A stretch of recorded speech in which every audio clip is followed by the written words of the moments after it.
Hey, Kansas City. Capital G-E-A-R should need no introduction. Gear established a whole scene in Kansas City with his graffiti skills. He is a walking legend to many of us urban core kids who saw his name all over our city in the 80s and 90s. We sit with Gear to learn about his beginnings, crazy police chases, his current work, ATT, and so much more. This is Enterrupt KC.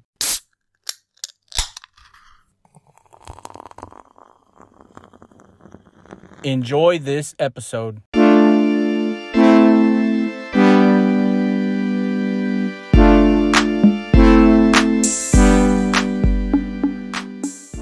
Welcome back to Enterrupt KC, the podcast dedicated to people, places, and things right here in Kansas City.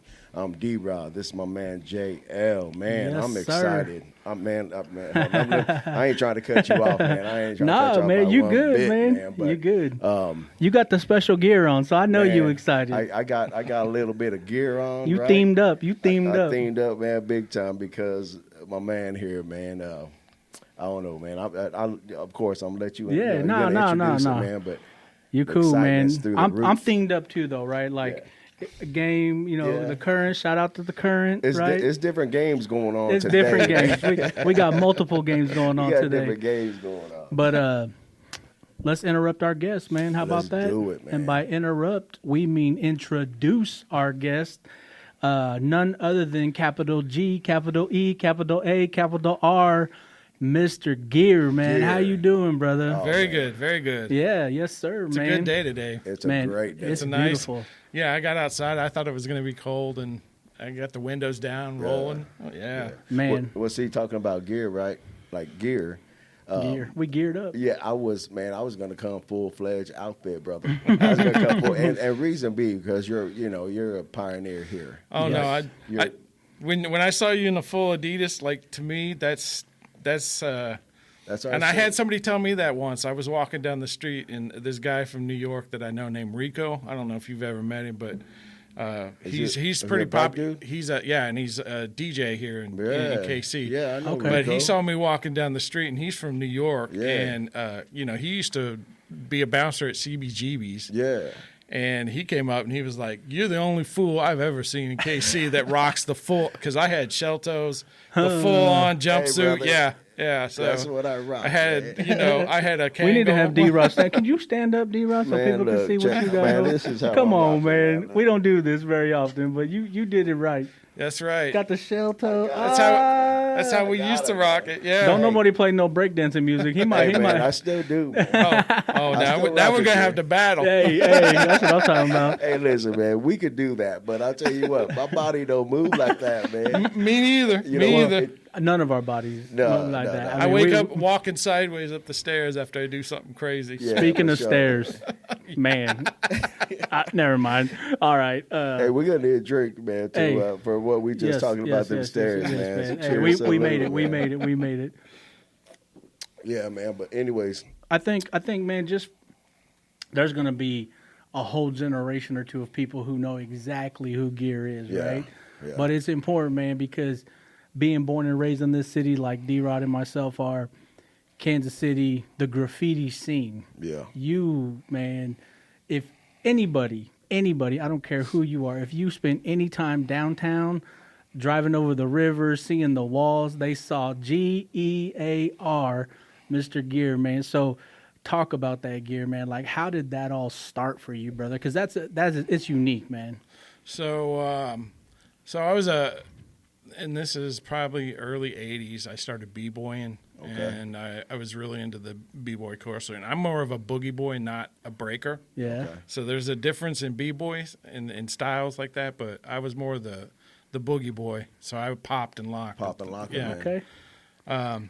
But I was real into like hip hop at the time, and I just was kind of trying to find anything I could on breakdancers because it's from the Midwest. Right. Nobody was seeing any of that b-boy stuff. Like yeah. you would only see it in videos Oh, yeah. or something like a clip, and that's even before the videos were even like mainstream. Like, Right. that's like right when MTV Yeah. and all that kind of started. It was still kind of an underground scene. Yeah, it was still underground, and so it'd be in a commercial, and I would try to mimic something off like a Sprite commercial or something. About how old were you with that, man? I was probably 13 or 14. Okay.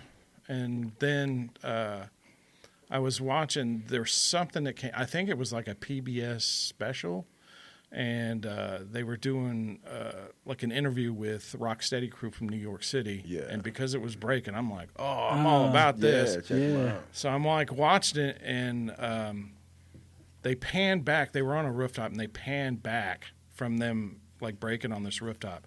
And then I could see just color on all these rooftops around, and I was like, oh, I want to do that too. Yeah.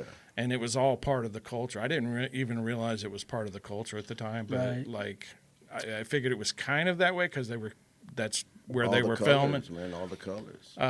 But I was an artist too, and I loved to draw and stuff like that. And I knew it was names, so Yeah. I was like, oh, immediately drawn to it. And then I found out later it was all part of like the culture of hip hop. So Did you know it was graffiti or anything at all? Or did you just see it like art?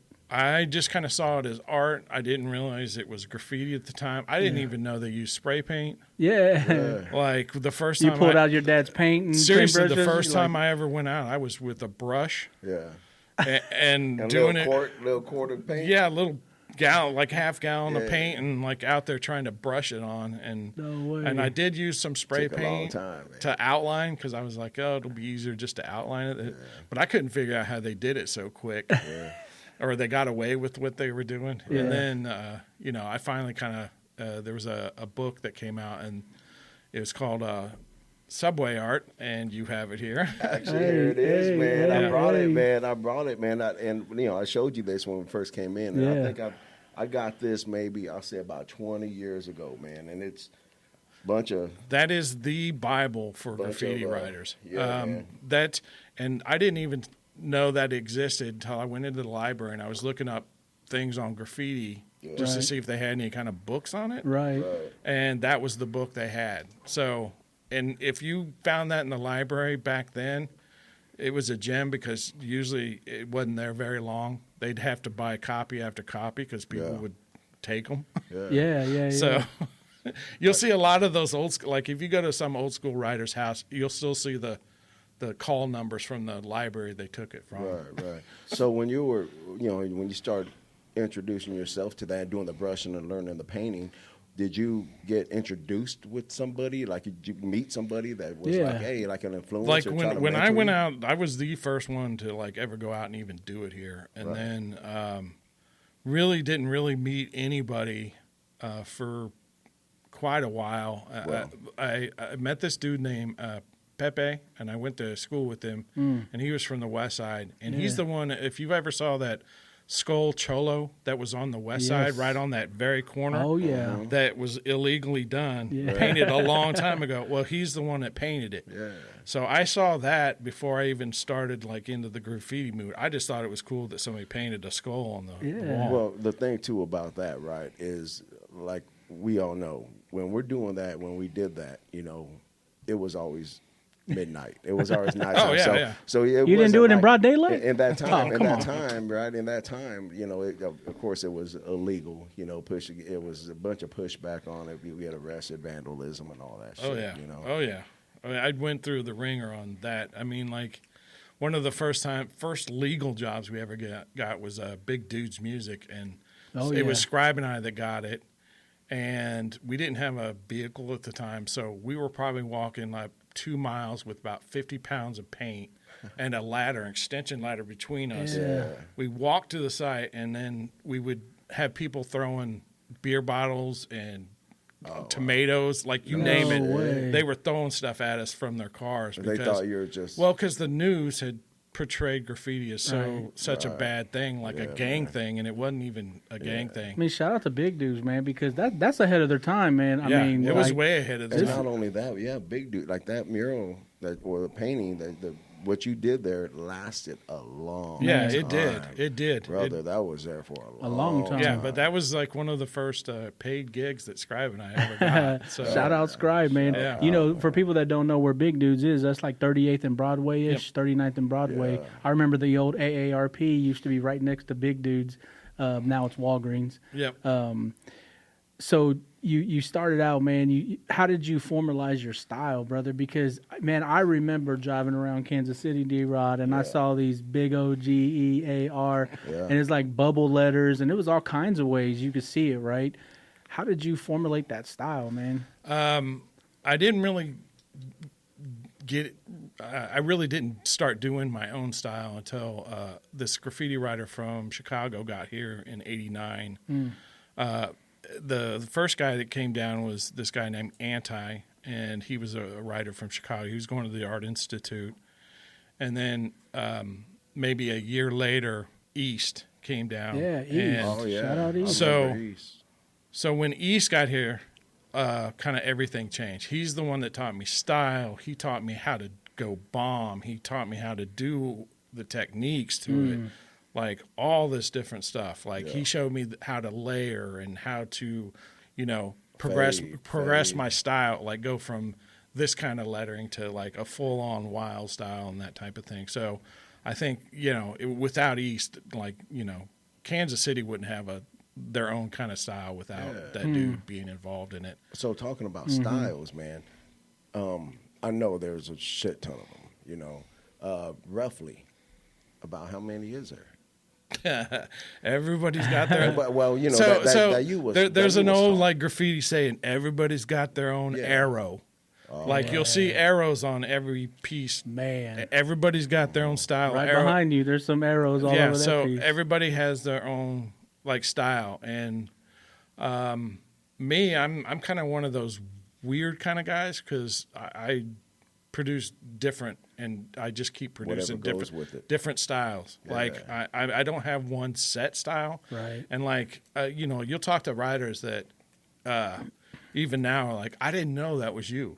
Yeah. Like, because I was writing a different name or, whatever. I was just going through styles and different names. But when we first started, that's the reason I did it. Right. Is because there were four of us. It was me, Cry, East, and Scribe. Cry, yep. Yeah. So us four are the ones that had created the whole scene, and we had to make it look like there were more of us. Right. So we all had different names, like 4 or 5 different names and different styles. Yeah. So we were writing like different names and different styles, and that's kind of, I just stuck with that. Yeah. Everybody else kind of has their own style, but mine, there's things that I do that people can tell. That's your style. Yeah, and there's things I look at now, and I'm like, oh yeah, I remember. You remember when? I remember when that happened. Yeah. Right? But you can't take credit for anything because you're just a progression of who came before you. Sure. So, it was just stuff I was seeing and just picking up and vibing off of. Can you give the names you had besides Gear? Is that something that you're willing to share? No, if not, that's cool, man. That's cool. It's all right. But how many is it's there? probably past the limitations, but I still. About 7? He's East's Cry and Scribe, and nobody knows it. I probably have about eight different 8? names. Okay, right. But yeah, good. Got to stay under the wire. Gear is the one I got arrested for, so yeah, I'll just stick with that's Gear. That's the one that sticks. It's stuck. It's stuck. I think, man, there's probably people listening, Gear, man. They have no idea. Like you mentioned, bombing, right? Like there's different illustrations and names for different illustrations, right? So what is the difference? Because when I was growing up, I had to get accustomed to that, just understanding the difference. But talk through that, man. There's tagging, there's bombing, there's different things. So to be a graffiti writer, you have to do all of it. You can't just tag and be a graffiti writer. Yeah. You can't just bomb and be a graffiti writer. Right. A graffiti writer is an overall thing. So tagging is just like a signature. Right. Gotcha. So that's the basic like scrawl with a marker kind of thing. That's tagging. You know who I used to remember around town? Mick, M-I-C. Oh yeah. It was tagged everywhere. Oh yeah. Like, yeah, I know him quite well. You know him good? We used to do things. Yeah. Shout out Mick, man. Mick, man. So then you got like your throw-ups, which are the kind of like bubbly things that are one, like almost continuous lines. Yeah. And that it's just a real sketchy fill-in, one color, one outline. maybe a drop shadow on it real quick. And then you have your simples, what I call simples. Simples are what they call straight letters now, which is big block style letters. Yeah. And then you have like your stylized, which is, like style-wise, you're just kind of messing with the style. Right. And then you have wild style, which is more the unreadable stuff. And then you have burners. Burners are the stuff that when you see it, it just crushes things. Like you just look at it and go, Damn. yeah, I can't even go there. Yeah. And then you have like productions and and like there's a whole character part of that as well. That kind of is now kind of more, I think is more relevant because it was definitely based on graffiti lettering, but characters have made their way into the thing. When I'm hearing you describe that gear, I think almost everybody in the city, D-Rod, knows about Love Kansas City, right there off Southwest Boulevard, right? What is that considered? That is like... Is that a production? Yeah, that's a production. Okay. And that's all Scribe. Scribe did that whole thing. Yeah. So. Countless, hundreds, if not thousands of people have taken pictures. Man. Oh, yeah. Yeah, can we see videos and lowriders and all kinds of stuff going on? Man, I have to admit, man, I laugh when I see this stuff.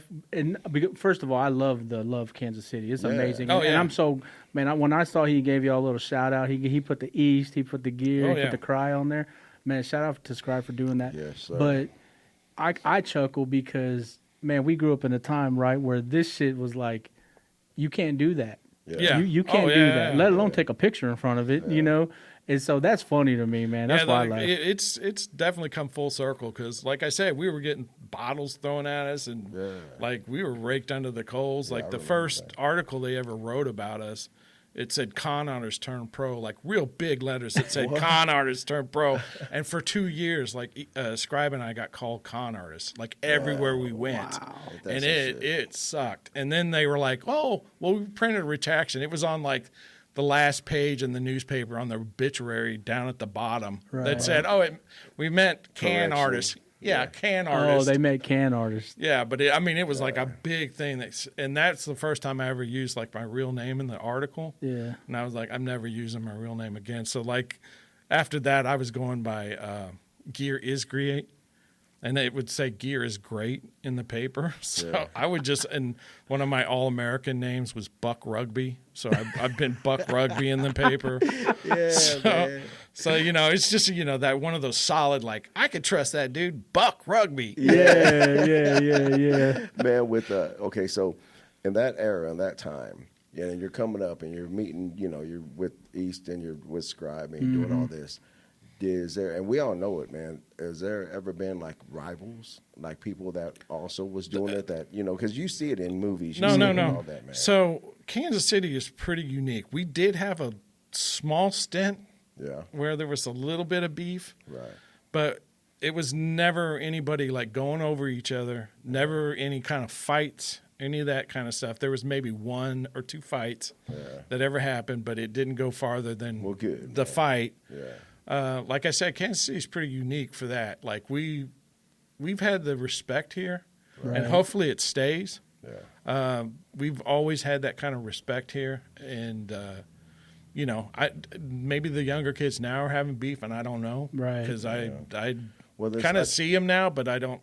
I ask that because, unfortunately, there has been, paintings and murals and stuff like that artists have done and created that has got damaged in the past from, and I think that's more like a neighborhood. I was going to say it's more like gang shit, but they would come over and disrespect like a beautiful piece out there. Yeah. And most graffiti writers won't do that. Yeah. Like, especially if it's a mural, it's already painted. You won't see. It's like gang graffiti. Yeah, well, I'm thinking about like Juan Moya. He did that piece right there on 23rd or Cesar Chavez, and man, sure enough, somebody came over. Gang kids came over. I've known Moya for years too. Yeah, so man. I've shout out Moya, man. He was another one. Like I used to see him every once in a while and be like, "Yo, what's up?" So, so going to that, I mean, speaking on Moya, have you ever had anybody with any of your bombs, drawings, or whatever, do tattoos? Have you created like a tattoo Oh, for somebody? like every writer and their mother is a tattoo artist. Like, No, but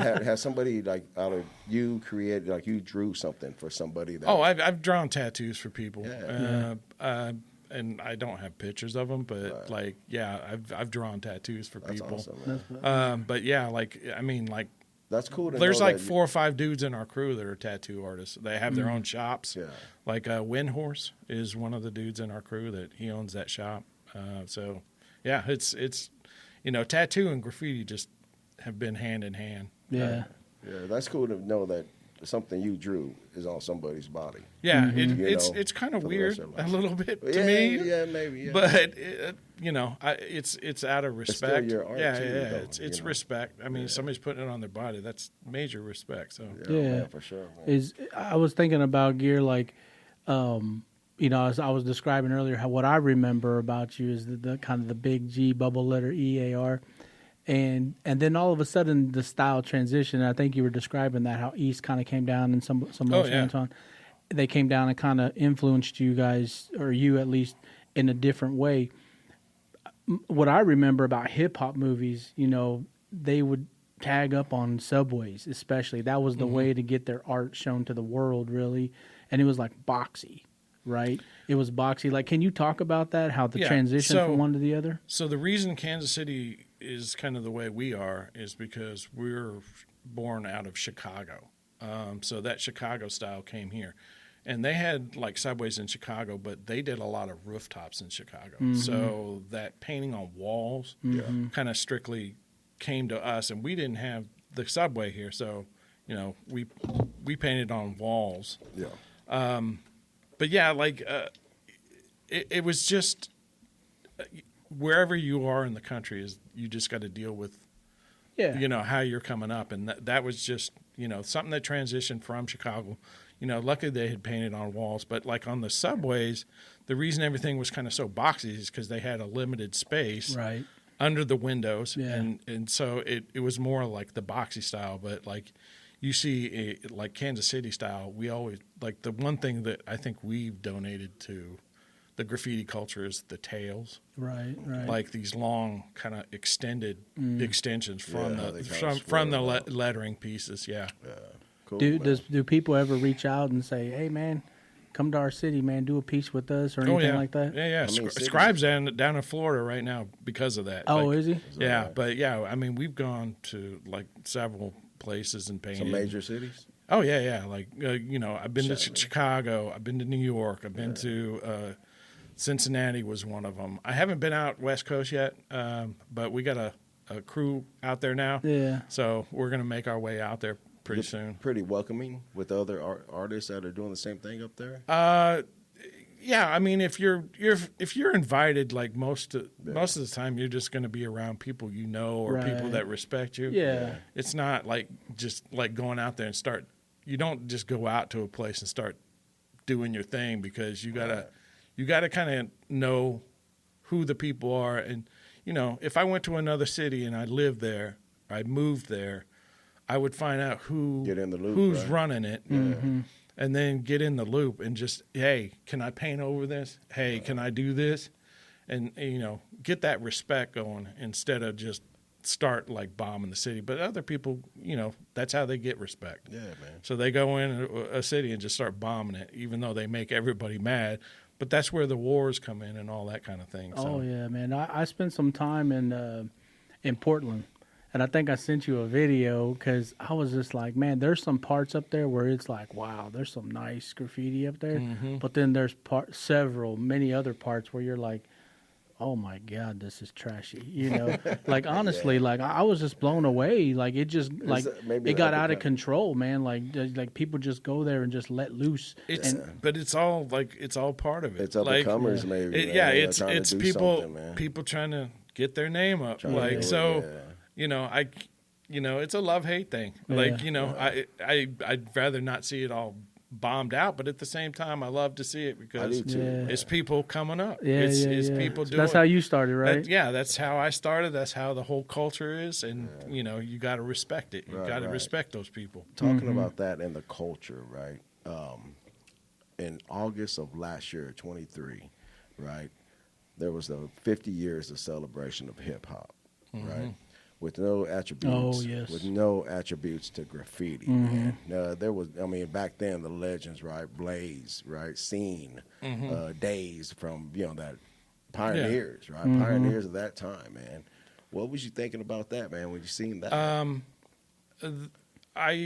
They did in New York and places like that. They did their due diligence on and reporting on the writers in the scene and that part of hip hop. But in KC, they dropped the ball completely. Like they didn't report on any of the real hip hop stuff that was going on here. It was like everybody that made like Ultra Fame, like that's who they reported on, and then like everybody else. But they don't even understand like graffiti writers here. We're known worldwide. Right. We're known like what they consider Tech 9 is to the rhyming world. Yeah. Me and Scribe and East and all those dudes are what we are to the graffiti world. Yeah. We're at that same level. Yeah. Like, and they're not. They're like, oh, whatever. Yeah. And like none of the B-boys, and then like the whole reporting about, oh, there was nothing going on in the 90s. The 90s was that. Yeah. It was all about hip hop. man. It was a huge underground scene. It was like the biggest thing that happened to hip hop in A lot of Kansas them blew City. up. Man, Yeah, that's I'm what telling you. everybody- So we were throwing these underground parties and had thousands of people showing up, and like they were just like, oh, nothing happened in the night. Well, because nobody was signed, and that's what they were saying. It's like, no, we had a huge culture here going on, and they didn't report on that. They didn't care to. It was like a weird situation, and like one of the dudes that was reporting on it. And I'm not going to name names, but You can tell us when we're done. he was at all those early parties with us. He was writing stuff Oh, man. for those parties in Okay, you say our that- underground magazine. Oh, can you say what magazine that was? Or, Yeah, or it was what he magazine was writing for? Well, it was an underground magazine called Flavor Pack, and it was like me or actually Jeremy McConnell is the one that kind of started it, and then I jumped on board and like Scribe and Dave Rogers and.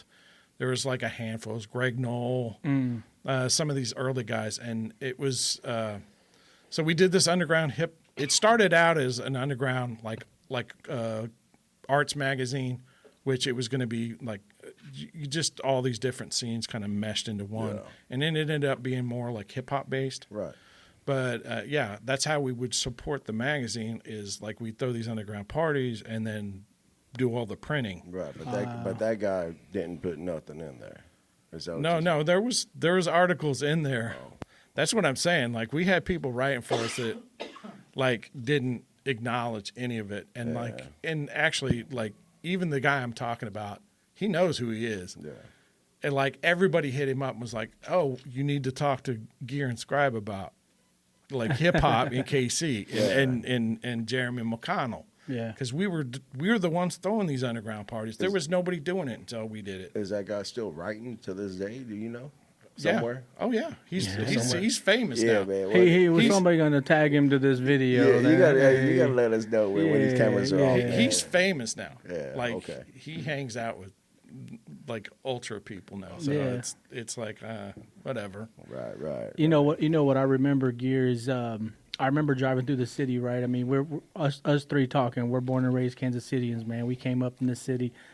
And I remember downtown 30 years ago, 20 years Dead. ago.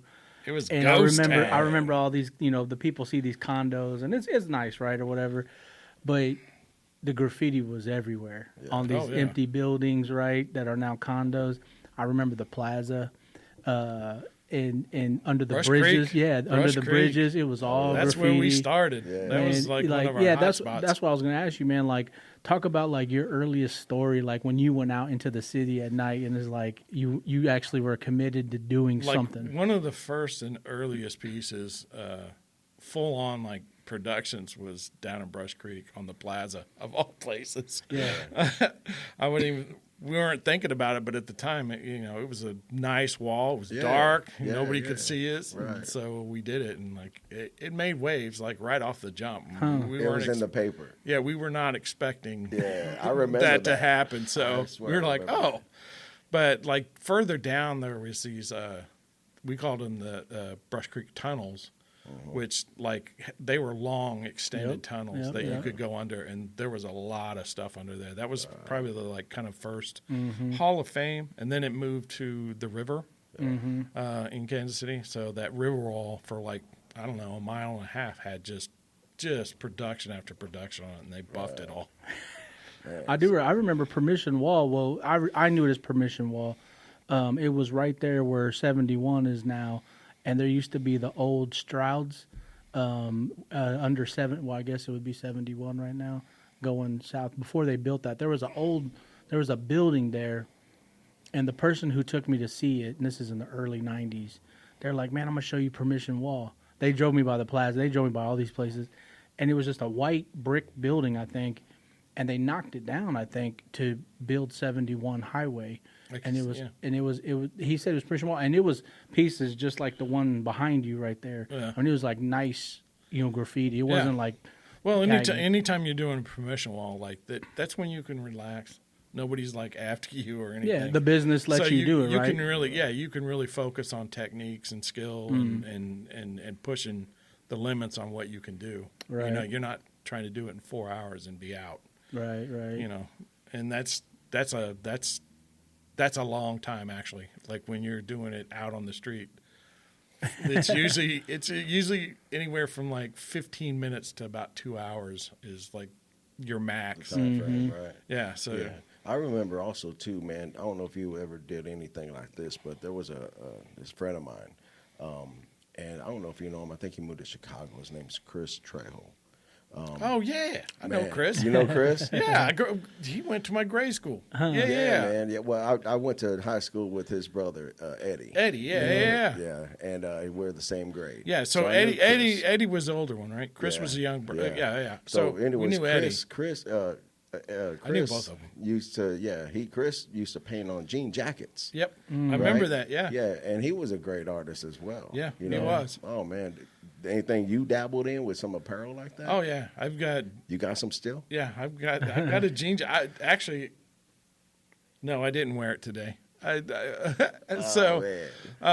old is that one that you did? The jean jacket? It's probably from 90, maybe 93. Oh yeah. So it's been around. I had one for a too, while. man. That Chris did for me, man, way back then. Yeah. And him and Cry used to hang out a lot. So like him and Cry like kind of pushed styles back and forth a lot. Oh yeah. And that then shit was dope, man. Well, we all used to hang out at this place called I was up in Westport. Now I can't. Wiley's. Yes. So Wiley's, it was a burger joint, but like we knew the person that managed it. Yeah. So we would go in there on like Saturdays and Sundays, and she would just hook us up with burgers and pizza and free drinks. Yeah. So you'd have like 20 dudes in there, Yeah. like, and a table just full of sketchbooks, and everybody just like passing styles back and forth, and Anybody ever try to like steal your style? Oh, well, yeah. I mean, like, do you even see that today? Like people. Well, it's kind of like a thing. You kind of have to do that. Mm-hmm. You just don't want to keep doing it. Like if you've gotten to a point where you're good, you should kick that style to the curb and start doing your own. If you don't, that's when it gets into those sketchy areas where you start going, nah, man, you got to stop. Like, and people taking somebody else's name, that's a whole different thing too. Like that's a thing, man. Oh yeah, people are like, oh no, trying to get credit. Yeah, no, not even that. They're just like, oh. Well, all these names, like this is what I hear now. All these names have been taken, so I'm just I'm doing it. I'm like, nah, bro. This is like somebody like ultra famous, and you're like trying to steal the dude's name. Like, nah, you can't do that. There's only one gear. There's a golden rule to that shit. Yeah. So like, for us older heads, it is, but like, we're the has-beens now, so it's like it's a whole different rules and everything now for them. So is there a lot of up-and-comers that you know? There's quite a few in KC, and I'd say one of the dudes I see a lot of is Kobe. That dude is man. up. Yeah. And he's doing some crazy things. Like There's one he did. Shout It was out like Kobe. like Shout out Kobe, two man. 2 stories tall almost. Like he Really? did it right on the highway, and it was like I saw it. I was like, how did he get away with that? So. You know, Like it's funny. I got mad respect for that dude, and now he's like starting to. You can see now he's starting to do like colors, Yeah. and starting to like kind of push his boundaries for it. So yeah, he's We drove by that piece you were talking about, the 2-story high one, and I'm with my young son. And literally the other day we was driving around the city, we saw it, and he goes, "Man, how the hell somebody do that?" And I'm like, "I don't know. Maybe one day we'll meet him and he'll tell us the story." You know, like see that's one of the like when other riders talk about it, that's respect because I'm like, yo, I wouldn't even done that, Right. like, Or even a like I tag. couldn't even done that, like or even a tag, right? Like I've seen somebody tag, and it's way big up in the where it's just like Yeah. 2-story, like at least 50 feet high. yeah, and there's guys now that are like rappelling down the sides of buildings, and I'm like, yeah, no, never.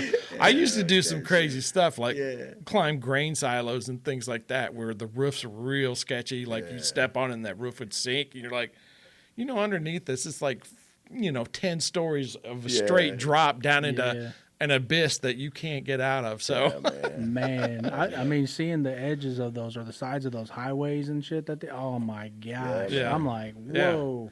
So there's quite a few like riders that are out there now. Racking is another one that's up a lot.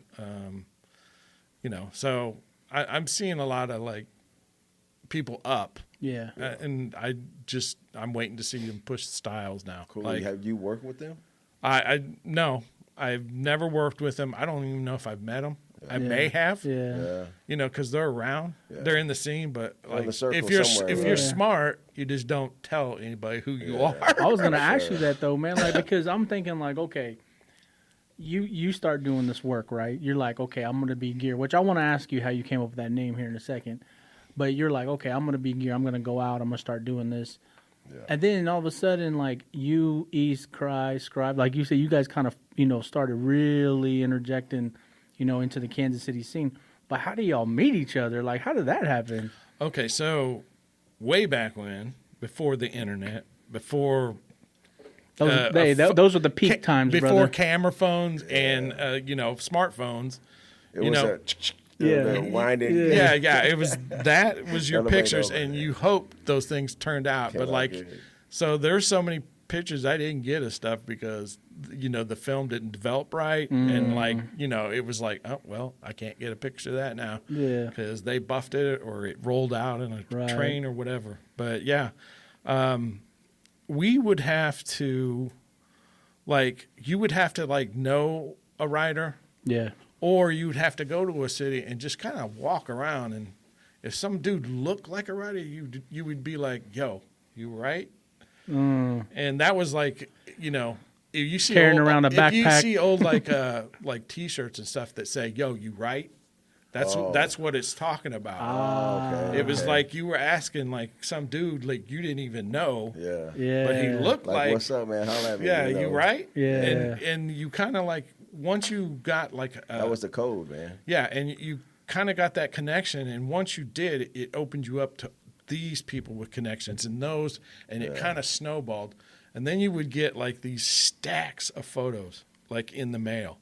So I mean like a stack of photos from different riders from all over the country. So that's how you would, it was like the internet, but like actual photos. That's the intro, right? Yeah. So like that's how we were like seeing styles from the West Coast, seeing styles from New York, seeing styles from Europe and stuff like that. That was the early, and then the internet came along and just changed. So all of it. did you bump into them like they had Yo You Right shirts on, or how that come up? No, shirt's still around, you man. just kind of like side-eyed them for a second, Yeah. and you'd be like, yo.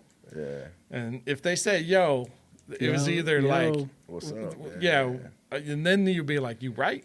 And either they were like in the hip hop scene or they knew a rider, Right. and you could find other riders that way. Yeah. Be like, no, I got my boy writes, but I don't. And then be like, well, who's your boy? And and then you would hook up and then you kind of connect with them. And then, like I said, once you started that connection, there was a whole underground thing going on, and you could connect with all these writers from all over the place. Man, I like to get one of those shirts, man. But you write? Because hey, We ain't talking poems or raps. Yeah, no, because your boy used to get down a little bit, right? Like I dabbled a little bit, you know. I did a couple little things after hours. Man. He was the family artist for a while. I was a family artist for a while. There's a couple pictures I got in my book in the Sweet. basement, man. You know, with some things I did up there, man. I know. Yeah, man. I'd like to get one of them shirts. Yeah, I think they need to remake them. Remake them. Maybe change the code. Yeah. I remember the Kansas side. Well, he stayed in KCMO, but he was from Chicago, and I think his name was Destiny. And he had a number behind it, like Destiny 50 or Destiny 55 or something. And I remember he had a piece on the rock wall right there, I-35 before it splits into 670 and 70. There's that rock wall. Yeah. He had a piece right there forever, Destiny something. And then he had one on I-35 on the Kansas side up on the actual damn rocks. Yeah. You know? And it was pretty dope. I was like, damn, he put one up there. Like he got up there somehow, you know. Yeah. That was pretty Well, dope. you know, that was like the challenge, man. We would do some crazy things. Like, you know, I climbed a 14-story billboard on the outside of it, and then we jumped over to the roof. So that was the easy part. Yeah. But getting back, you had to stand on the edge of the 14-story building and fall forward and reach out and grab the billboard, and then let your feet swing out and dangle, and then you had to pull yourself up behind the thing with paint on your back. Man. But like once we got to the ground, I could lift a car. I was like, the name though, Gear, man. I said I was going to ask you about that. Like, how did you come up with that name? that. I was looking through an old.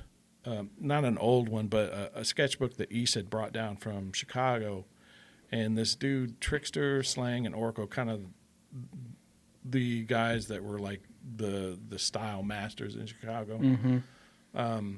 It was one of their books, and somebody had just written Gear I was like, oh, that's a dope name. I wish I could write that name. And he was like, go ahead. Nobody's using it. So like East kind of gave me that name originally. Nice. Even though I saw it in the book, East was like, "No, you write that name." Yeah. But there's a lot of writers that's how they come up. Some older cat gives them a name. Right. Like East got his name from this dude Fess, and East got his name because he was from the East Side, and Fess would always be like, that kid from the East Side. And they called him East Side, I think, for a little while, and then it just came down. No, it's East. Yeah. So that's so how you mean maybe it name. was East that was doing East Side everywhere, and I was like, man, I thought that No, was once he got gangster here, forever. Okay. No. Okay. Just stayed East. Yeah, it was just definitely East. Yeah, man. One thing I wanted to ask you too, man. When did you realize that graffiti was no longer like a underground deal, man? The minute I saw it in a Sunny D commercial. And the kids are like cleaning up graffiti. Right. Like, let's drink some Sunny D now. And I was like, and they're out there breakdancing, doing some stuff. We've made it to the big time. If we're in a commercial now, Yeah. it's made its establishment. Yeah. But this has probably happened in the last, probably since 2000 or so, is when I started to notice that people went from hating it and really being angry about it to being like, oh, this is great. Let's do it. And it was because a lot of the art kids got into it and it became a thing. Yeah, let me show. Well, and talking on that, man. Yeah, let pull me it show out, something man. that I got that I bought last year, man. That let me know. I mean, it's been Accepted, everywhere, yeah. man. So what I got was Oh yeah, this. Damn. so I'm nice. gonna have to help you hold that. Hold up. Yeah, man, help me hold that. Just with this, man, this bump That's box, awesome. brother, Yeah. right. So I saw that, man. I knew I had to get it, man. See, That's dope. I That's had real dope. I had the original, man. I did one like that, Man. like hand painted.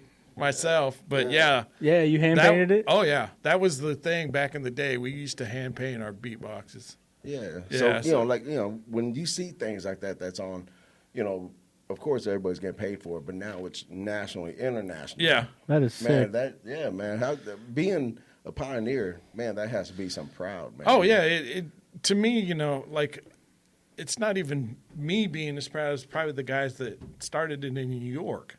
Yeah. Man. I mean, those guys, like, some of those dudes are still alive. Like, Cliff and those guys are still alive. And they went from doing it in the 70s, 60s and 70s. Yeah. And now it's like a worldwide movement. And For real. I can't imagine what, like, oh, yeah, man, I started this thing that ended up being a worldwide art movement. Like, and all I was doing was writing my name on a wall in my neighborhood. And now it's like a worldwide thing. Did any of them ever come to Kansas City and do anything you're aware of? Actually, Vulcan from New York. Oh, Yeah. He came through KC a few years back, and there was this place called Collective Funk. Okay. So it was like a hip-hop clothing store. Yeah. One of the first ones. So we did all this stuff early on, and it didn't take off because it was way before its time. Was that in Westport? Yeah, it was right on Main Street, right next to Recycled, where Recycled Sounds was. Yeah. It used to be it took over Recycled Sound space when they moved out. The clothing store moved in. So, Got it. but he painted. Vulcan came down and painted like a huge piece in there. I remember that because I grew up not far from there. I grew up right there in Roanoke area, right off of 39th Yeah. Street. 38th and Roanoke is where I grew up. We were neighbors then. Yeah. Didn't even know it. Yeah, man. I'm sure, just talking, you say, Eddie and Chris, man. Then we probably crossed paths. I'm sure. I'm sure. I was wondering, man, like, But I was a nerdy little kid back then. Yeah. Like, I was like that little geeky Star Wars kid. Like, but hey, you started pop locking. yeah. And when I started b-boying, it changed. Like I went from like being nerdy to being. The girls was like, he could do that. What's really funny is I went to Rockers High School, so I'm from the city. Yeah. Going to Rockers High School, and like nobody out there That had to knew be anything that had to about be an any of that. awakening. Oh, it was funny because like the first time like I went to one of their parties, and it was like a bunch of dudes, white dudes over in the corner. I'm picturing Carlton on the Fresh Prince of Bel-Air. like smashing beer cans on the heads, okay, and all the gotcha. girls were over in this other corner, laughing, and I was like, "This is your idea of a party?" Right.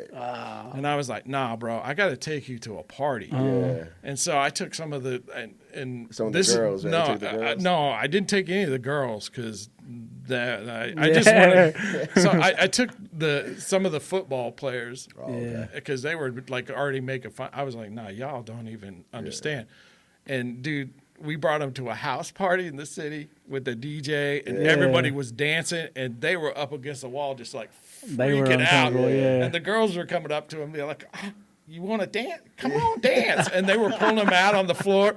It was a funniest sight because they had never been around. Like I was like, "This is what a party is, like a DJ and like people dancing." Yeah, man. I was thinking, like, man, did you ever like write your friends' names and shit for them? Because I remember, man, because I tried to mess around just for fun, and it was like every friend, once they saw I could write my name, hey man, can you write my name? Yeah. And if depending on the girl, if I liked her or not, I'd write her name. My wife, I probably wrote her name 100 times. Exactly. I still do it to this day, man, for real. Like if my kids want me to do something, especially when they're in school. Yeah. Like I've done it for every single one of them in school. They have some type of program or class or gym deal with it. Yeah. Like, Dad, will you put my name on here? Yeah. And they just want me to write their name because I got great penmanship, right? And I'm like, okay, and man, I turned it into a masterpiece. Man. Oh no, I'm the same way. I do the same, but there's some friends who are just like, dude, I can't do it. Like the letters don't work right, and that's the other thing. You got to come up with a name and make those letters work. And like everybody's like, oh, do this. How come you could do that so dope? And this, and I'm like, because the letters don't fit right. Yeah. Like you got an E and an L next to each other, and then you got a T next to that or something. Yeah. It's like those things don't fit. Like the L's got a branch that comes down, and the T's got a branch that comes across. It's like you got to have stuff that fits right. You gotta make it work, man. Yeah. I was just wondering about that, man, because I know I've written a ton of names for people in the past. Oh yeah. Especially girls. Like I Oh, was my all God. about A like, shit ton of them, man. Man, yeah. the arrows were hearts. They weren't arrows. You know, I mean, arrow going through a heart. When I started incorporating the hearts and the letters, right? You got to be creative with that, man. In my eyes, I specialize on the eye with the, I had the heart with the eye and the dot. I still do the hearts on the eye, man. actually. Yeah, man, I do that too. I gotta tell you, man. Like the craziest story I have around graffiti. Okay, because I'm sure you got a ton, and I want to hear at least one. But here's the craziest story about graffiti. So I'm not going to expose my family too much, but my sister and I stayed home. My parents had to go to Texas, and a dude by the name of Chili right here. Okay, so people that don't know, yeah, you know Chili, man. So Chili, he had a friend, and anyway, they were at the house hanging out, and he's like, it was a setup, right, to get the younger brother out of the house so my girlfriend can hang out with her boyfriend. Shout out my sister, because I know she's listening to this right now. She got to watch it, man. So I'm 12 tops. And Chili's like, hey, man, let's go out, man. You like graffiti? Chili drew my name. And my family, they call me Mac, M-A-C. So that's why I always like Mick, because I love seeing the M-I-C. Anyway, we go out. And, like, we started driving around the city at 8 p.m., probably 9 p.m. Sounds about right. Gear. It's the first time I saw the plaza, the bridges, like, paid attention to it. So I probably saw the piece you're talking about, with Scribe. Nice. And the downtown building, we walked up them. I'm 12. And he took me by that permission while I was describing earlier. Drove through Northeast, showed me a bunch of pieces by the river. Get home, the sun's coming up. And I was full bore, like, I got to start learning how to write. I got to start learning how to write. I was 12, That's my craziest story. I have graffiti. And I never ventured past that because, man, I was so afraid of my dad. Man, I was like, my dad catch me doing this shit, he going to kill me, Chili's got one of the stories in my book, like the first time I took him out, like on shout out what Chili, we call man. Heavy metal is trains. Is he still around? Yeah, he's still around. Shout out Chili, man. Yeah, he's still doing stuff. around. Yeah, he's still doing stuff. Hey, I'll never forget that, man. We were in a little blue truck, D-Rod, and this is around when Above the Rim came out, the soundtrack. Okay, yeah. And there was a song, Dog Pound for Life. Yeah. He kept playing it over and over and over, because it has this like, boom, boom, boom, boom, Dog Pound for Life. I'll never forget that shit, man. Yeah, but what's the story, man? Like, what's a crazy-ass story? The craziest story you can tell, at least. Besides the silo, man, that's pretty fucking nuts. The craziest story. Like cops chasing you or anything like that? So I'll give you a chase story, one chase story. Love it, man. we were painting, some heavy metal, and we were in the yard, and the train sitting there, and all of a sudden we're surrounded by police. We're like, oh no, and there's a chopper. Holy shit! And we were like, what is going on? like. And we were trying to figure out, like, why they were sweating us so hard. So it was like 3 or 4 of us. And all of a sudden, we're, like, down below on this hill. And they can't see us because we're behind this train on this. And the hill coming up has trees. So we're, like, kind of ducked down in between the train and these trees. Yeah. And all of a sudden, the train goes, ka-chunk. Oh. Like, uh-oh. It starts moving. Oof. And there was nothing. Like, once the train was gone, they're going to see us. So we jumped on the train, and everybody jumped on the side there's a walkway on one side, and on the other side is like this little bar that runs across. You don't want to be on that side. Guess who was on that side? I was on that side. So I'm on the ladder. There's like a little ladder. I'm just kind of clinging to the ladder, and it was a train track, and there was a road below, and then the road above. So we were like in between 2 roads, and there's cops everywhere on these roads. Right. So I'm like, oh, okay, we're just going to ride this out. We're just going to ride past. And all of a sudden, I'm looking down, and the cop below has a light shining up on the train as it's moving. and I'm seeing this light just come towards me. Like, oh no, like this. And just before it hits me, the light goes down, and I turn around, I look down, and I could almost read the dude's badge number. Oh. Like we were that close. Rolled past him on the outside of this. It's like, oh my God. So we rolled past, and then we think we're like safe. So we jumped off. Well, we weren't. We jumped off, and it was like this tall grass. And so we ducked down immediately because this cop comes flying up, and he's got his spotlight on it. He's like going back and forth, and we're ducked down in the grass again. We're like, oh. So we're like, we got to get back on this train. Oh, so we run and jump back on the train, and we thought, well, they're going to see us, but we're still on this train. They're going to have to follow us. And good luck trying to follow a train track. Right. So they didn't see us. So we jumped on the train and rolled it, and it was over on the West Bottoms. So we rolled it into the city market area, and we got off there, and cops are everywhere again. We're like, why do they want us so bad?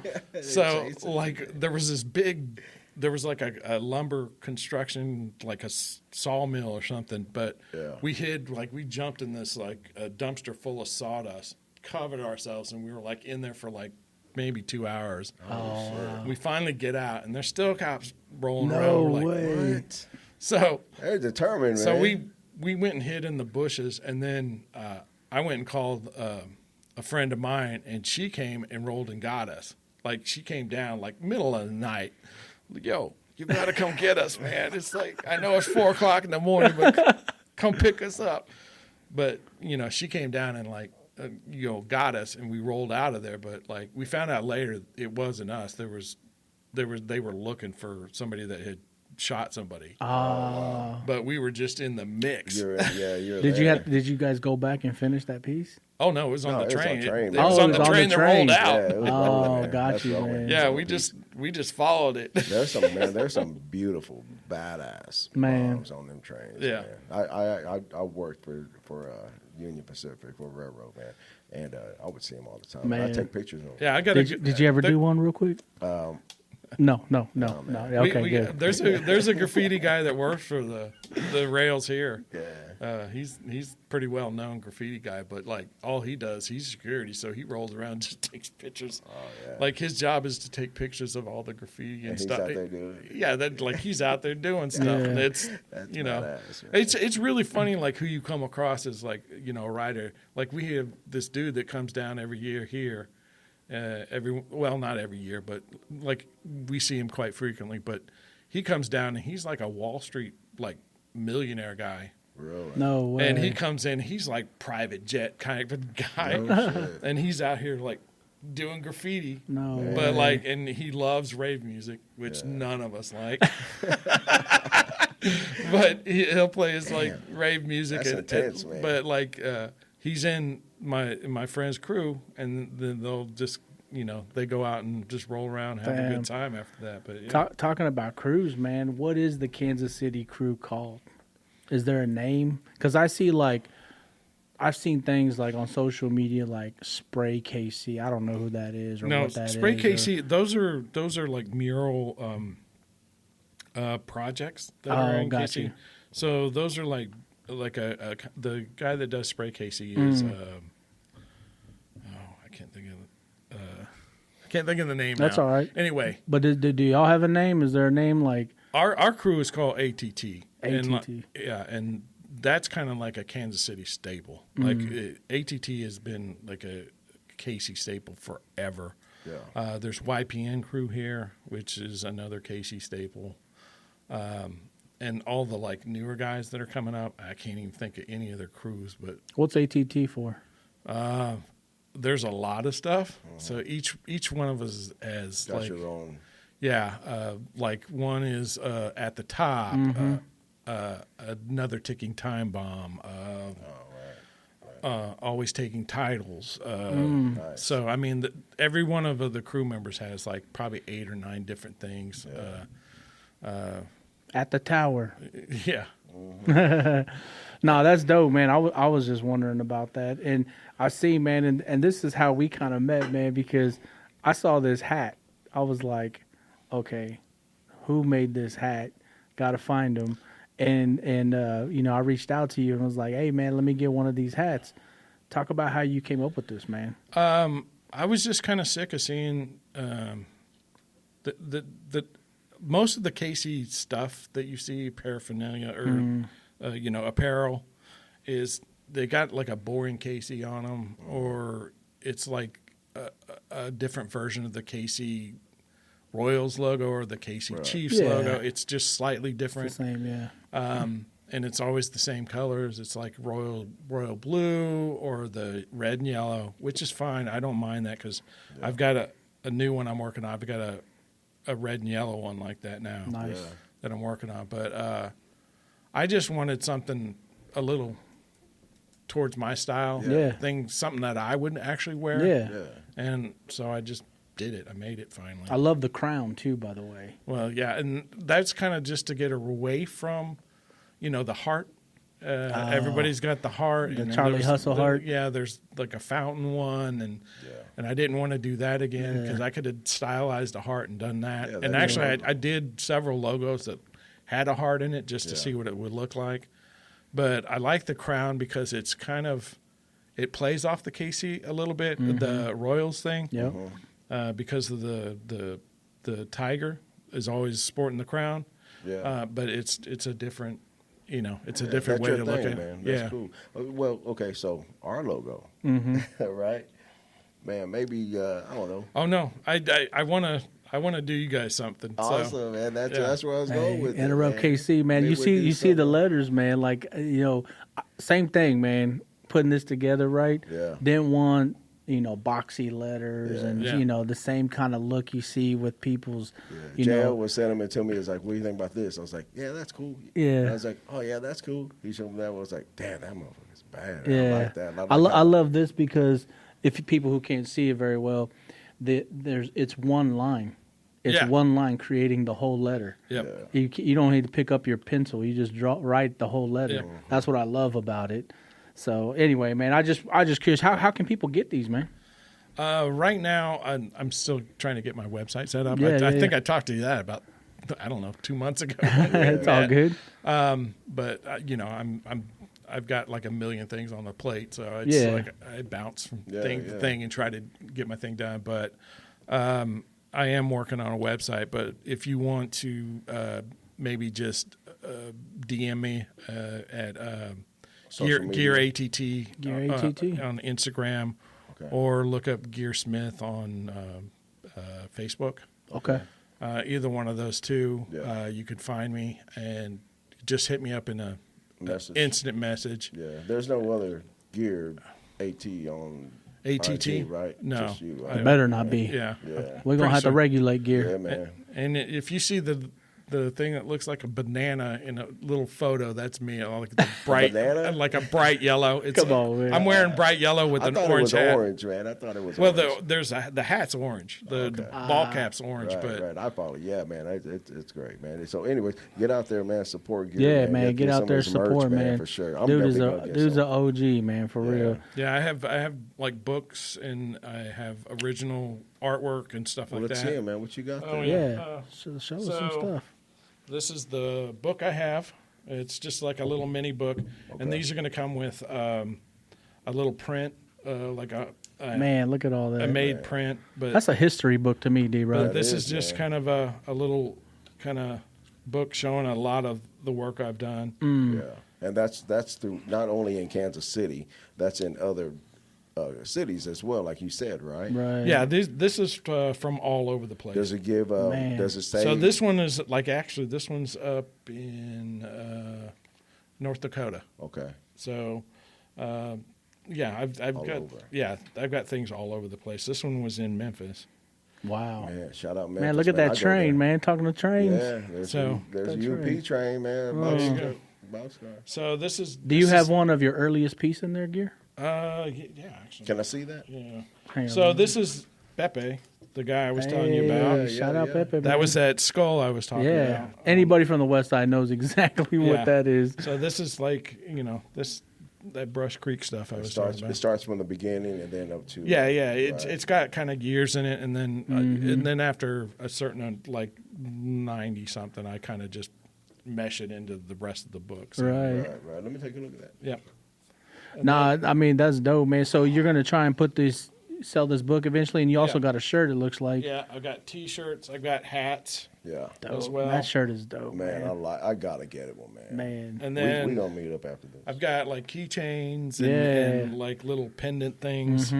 Stickers. And stickers. I've got stickers. I'm working on a lot more merch. It's just, Takes time, brother. Yeah, it's just me steadily Hey, building it when you right get now. that when you get that store up, man, just hit me up. We're gonna push it. And then For sure, man. these, I've got a bunch of these, but these are yeah. going to actually have full on. I'm going to do like pieces. patches.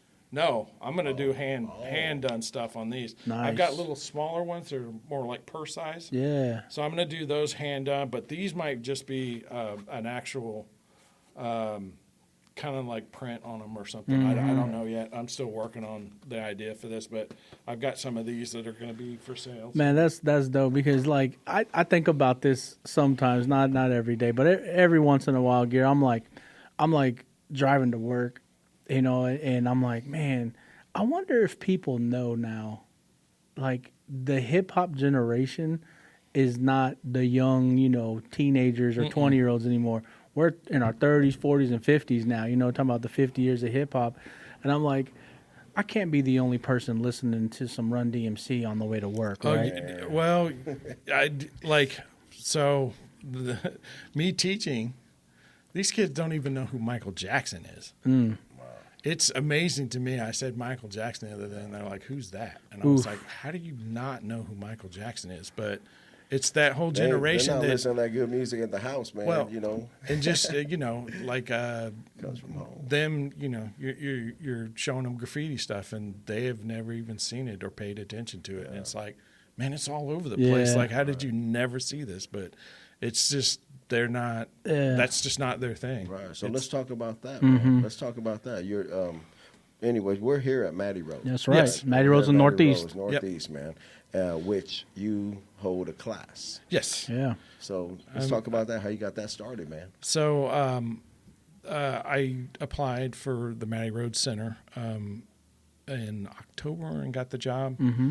And it's so I have on Tuesdays and Fridays I teach a class, and it's a like printmaking mixed media class. It's not a graffiti class. Okay.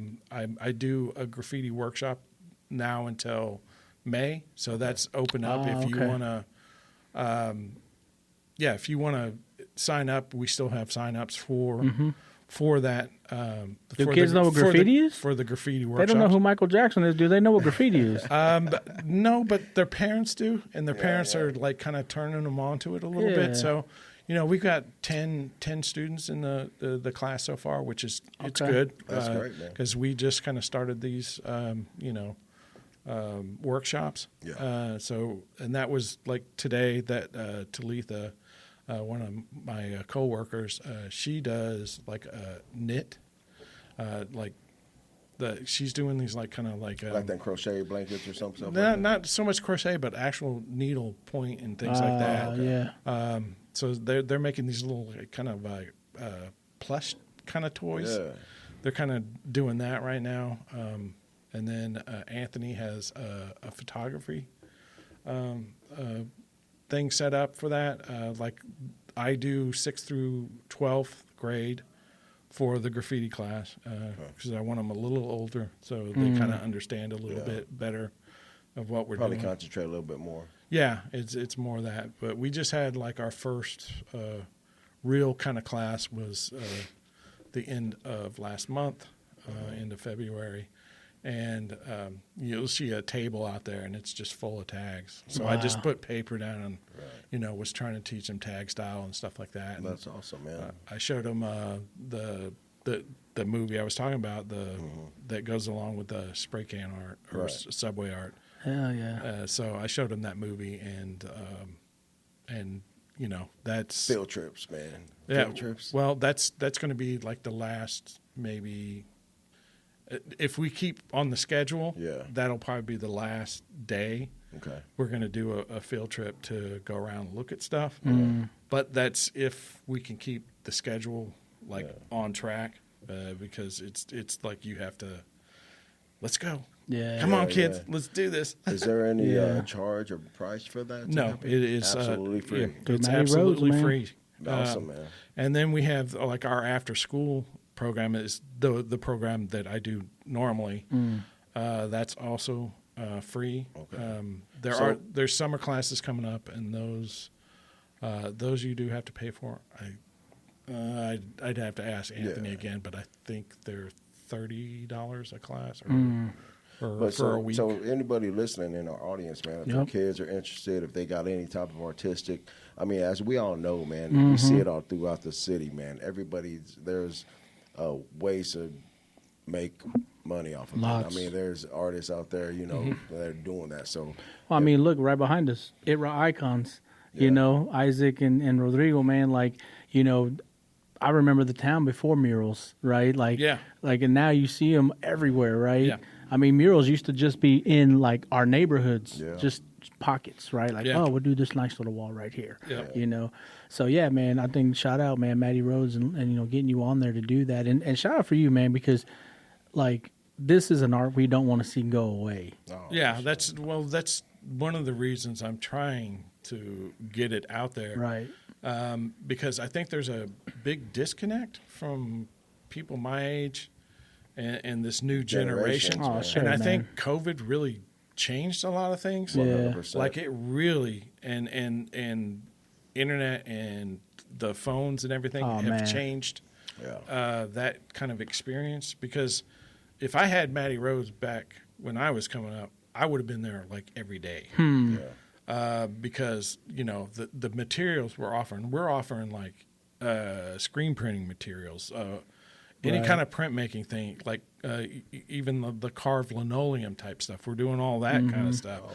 We're doing clay. We're doing needlepoint. We're doing all these different things, and it's all free. Right. So we're trying to get kids involved in like after school and doing art. Yeah. That's great, man. and that kind of That's thing. dope, man. That's real dope, honestly, man. Because, I mean, I couldn't think of. I don't know, man. It's like I couldn't think of the city without the work that you guys have done in the past, right? But even today, man. Like I know when we met, a month or so ago, you were talking about some work that you guys had done. You showed us a video, man. Like, so do people reach out to you now and say, "Hey, got a wall, man? Would love for you guys to come do this. Make it yours, right?" Talk about that. Like, what's the recent project you guys have worked on? We just redid the wall that's on 39th and Broadway, where the fire happened. It was Grimm's Tattoo Oh yeah. place. Oh, yeah. So Yeah. that whole corner burnt down, and they tore all those buildings out. Right. So we have that alleyway that's behind, Yep. and it's my friend. He's the one that has the long wall there, but he gave me like the little kind of short wall on Yeah. the side. But now, because all those buildings burnt down, it's like you can see it. See it all right It's there, not man. hidden by buildings anymore. Yeah. So we were like, oh, we got to go and repaint it. So Redo it. Scribe and I Yeah. just went and redid that. But That's we what's do. up. We get a lot of like permission walls around the city, and we come in, and if we get the permission wall and it's a really good wall, we'll set it up as a permission wall if we want to do that. We come in for free and just paint it. But the stipulation with it is you can't tell us what to paint. Right. We're not going to do anything that destroys any kind of business. We're not going to put Right. any images on there Right. that are Right. going Right. Disturb- Offend- mess with the business. Yeah. But also, you can't start going, well, I want an eagle and this and that. So the minute you start doing that is the minute I start going, well, I want money to do Yeah, it. it's a little bit So- more. We're going in there with what you said and nothing more. And man. there's there's stuff that we're doing now Has that to be an we agreement, get man. paid to do Sure. murals too. Yeah. I mean, it's not just everything free. It's Yeah. just I like to get walls set up, so we invite a lot of people from all over the country Apprentices. to come in and just paint walls. And these guys are like really known artists, Huh. and they come in and like paint walls with us, and Dope. Cool. Let me ask you too. Then, what's the biggest canvas that you have been a part of, and maybe the shortest time? Is there a shortest time one that you? Like, So man, we did the that. biggest thing that I've ever painted, and it was with my sign company at the time, but we painted that 8-story or 7 to 8-story building Damn. downtown. That's the soccer mural. Oh yes. It's huge. Yeah, it's right across from.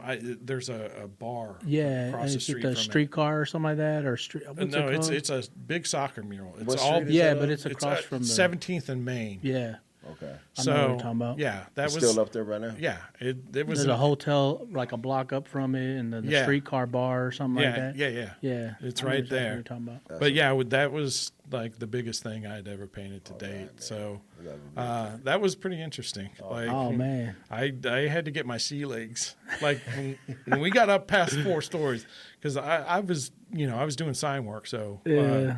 I'm used to being on like On them lifts. on a boom lift, truck. yeah. Yeah, so it was like okay, but I was never that far. You got the 5, and you're like, oh yeah, and man. like by Well, this I tell time, you- like I had to take like a story. Like after 4 stories, I had to take like a story at a time. Like every day, I was going up an extra story I just tell to. you what, man. When you get on those things, and I've been on them as well.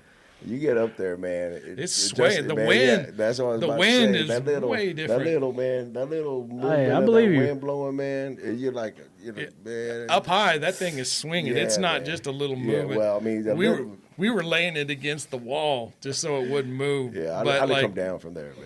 and much- then too much wind, because the parking lot was sloped. Yeah, it slopes So down. we had to go up to this far corner. Well, we didn't have what they call a reticulating cage. Yeah. So we were at a 45-degree angle up in the corner, and then it got stuck. Oh. So the emergency, Right. so we Yeah. had to bounce on it 8 stories up in the air to get and push the button and make it move just a Like little lose bit till we that could get it thing. to a spot where it started to move back down. But yeah, that was Sketchy boy. yeah. We had to cover up the because you could see through the cage. Mm-hmm. We had to cover up the bottom because, like, when you get up that far, you start looking down and you get like vertigo Oh, and all that. man. And so, like, when I was coming down, when we were running it finally, I had to look straight down the arm. I couldn't look Yeah. side to side Don't because look at the ground, man. then or, I was or like, look well- straight up. But it was funny because after we did it, one of the soccer players came down and he got up in it. They were filming a commercial to make it look like he was painting it. Oh wow. And he got up there and he was only like 2 stories up and he was like he was like shaking. And when he got he was death gripping the cage, and when he got down, he's like, I don't see how you guys did this. Did you think when you got done we should have charged triple for this? Well, it wasn't me; it was the company. But Yeah. we did it in like 5 weeks. I mean, it was grueling. I mean, it was like a daily thing when we were there. No, I hear you, man. Is there a piece, Gear, man, just going back through, I mean, I know you got a lot that you're proud of, right? But is there one that sticks out that you're like, man, this is the piece that I'm just the most proud of over time? I mean, that story was incredible, by the way. Oh, I would say that one, man. Yeah. Yeah, I don't know. As far as like style wise and there are a lot of many. comparative. Like I'm like, this style is different than this style, but they're on that same level. Yeah. And when I did it, there's things that I've done. I'm like, yep, That was that's the it. one. Yeah. Like That's the there one. ain't nobody messing with this one now. There ain't nobody messing with this. And I Not for a taught minute. myself up on this one. Yeah. Yeah, you get goosebumps on some of them, and then other ones you're just like, Right. I know that feeling. that one didn't hit. Yeah. There's one I did with like some really funky colors. It was like kind of flesh tones in the thing with this like kind of true blue that's like on your banner mixed with these flesh tones, and I was like, this is a weird color scheme. It was like really off when you looked at it. Yeah. But after like it was all done, I was like, all right, yeah, I guess it kind of works. Yeah. Yeah, I'll tell you a little story, man. Something about me, man. I don't know. Did you ever live off of Rainbow, like in an apartment place or something like that? That's I don't know. Yeah. Actually, I did. Did you? Okay. Well, check it out. There's a story that I don't know how it happened or whatever, right? But I went to maybe it was yours, to an apartment. It was a friend of mine went there, and he was like, "Oh, my friend's not here," and he was like, "He gets down on some graffiti." And mind you, I was doing my thing too, and man, I went in there, and when you walked in, there was a table and it had a whole bunch of stuff on it. I don't know if that was yours or not, but I looked at it and I was like, holy shit, man, this dude is badass. I mean, it was just... Are you talking graffiti on the table? Yeah, that was me. Was it? Yeah, that was our... Well, you wasn't there, man. No. There was a buddy of yours, man. And I'll never, ever forget that. And I was looking, and, man, I kind of felt like... You were like, I need to work on my craft. I honestly felt like, man... I'm giving it up. I can't do it, man. I can't do it. And but it was so incredible. Yeah, like, that was us. Man, I would love to see some of that early pieces, man. I've got it's sketchbooks right here, right? It's right here. But there's a lot more. Yeah, there's tons more. I've got like stacks of sketchbooks. Oh, like man. My sketchbooks are like, and I've learned now too. Like I've been trying to archive everything. Yeah. And that's like the hardest thing is like, man, See, there's so much stuff I have. I have boxes. And like I said, we used to trade photos. Yeah. And get these stacks of photos. I've got boxes of photos and stuff from all over the place. You need to store them, man. Those are I know. What I'd like to man. do is like find somebody with the KC archives that I could work with. That maybe somebody that's apprenticing or can help me just and have. I want to do a KC archive of graffiti here. Yeah. Anybody listening in our audience, man, that knows somebody, reach out, reach out because this is part of Kansas City history, man. Yeah, I mean, honestly, and I want to preserve it. Like Yeah. I'm very much into the history and preservation of it now because we made waves. Kansas City made waves. Obviously, from what it used to be, right? Yeah. We started talking about it to what it is right now. Yeah. Right. Come on, man. I was going to ask you, Gear, real quick, man. Could you describe the piece behind you? Talk about where that is and what it is and everything, just so people understand, like, what is that behind them? Oh, so this is a piece that we did in the West Bottoms. It's near the Hobbs building, or it's the Hobbs building. It's now has windows and everything else cut out of it, but they didn't buff the brick off. Oh, they really? just cut the windows out, and so Yeah, the color's still there. No, there's more windows through it now. Yeah. There's like You can see. yeah. So it was me and Fem and who else was it? Trady and some other. I think there was it might have been just us three that did it, and it's Fem has all these like permission walls around town. So this, like every rider here has kind of a section or like walls that they kind of run. Yeah. And they went in and got the permission, and now they get to say, okay, you can come paint on this wall, that kind of thing. And so that was one of her walls that we painted down there. There's a whole big section down there. And for years, like all these like photographers for like prom and weddings. So you're going to see. Yeah. I know someday I'm going to see like wedding photos of somebody, and our stuff's going to be in the background, or prom pictures. Yeah. With that stuff in the background. I'm sure. For our audience and people that are not too sure about the lettering, can you break down that and what it is? To give everybody like what it spells, like, what it says. Oh, this is a quiz piece, and it's QUISP, and it came from. I see it. Yeah, but I'm saying like there's people. So, I'll just try to do this real quick. Okay. So the Q. Yeah. Right here. There's a Q right there, right? With the bar. Yep. The U is here. The U. There's the I. There's the I. There's the S. Right. And there's the P. P. Right. Quiz, man. Yep. Awesome. That's dope, man. That's dope. Yeah. And you said you guys, it was you and who else? I'm sorry. Fem. Fem. Okay. Yep. She's been doing graffiti, and she's like one of the kind of one of the first early ones, early female writers in the country. Like she's been around. Shout out They were Finn. out. There was some in East and West Coast had female writers going on, Right. but she is definitely, I'd say she is the first one from Midwest, maybe. But I would have to investigate if Chicago probably had some that I don't know of. Right. But yeah, she's been around for quite a while too. Shout out, man. Shout out. Yeah, make sure that ain't nowhere near the falling, man. I know we bumped it a little bit, but yeah, man. No, I just wanted to show that because some Yeah. people see that. You know, Right. some people see that, and it's hard for them to decipher Right. what the letters are and how it Like, goes. what you is know, that? And, yeah, It's cool, but what is it? I mean, us that love it. Yeah. Okay, yeah. Yeah. I think for the people that look at it that way, just look at it as an abstract piece of art. Don't if you can't decipher it, it's like I can't even decipher some of the guys that do graffiti. I'm like looking at them Yeah. like there's this dude named Abuse. He was from Minneapolis, and he did this like organic style. And until I saw his sketchbooks and his progression, I had no idea even it was lettering. Wow. And then I saw the progression, and at first I didn't like it. And then I saw his sketchbooks and how it became the style he created. Yeah.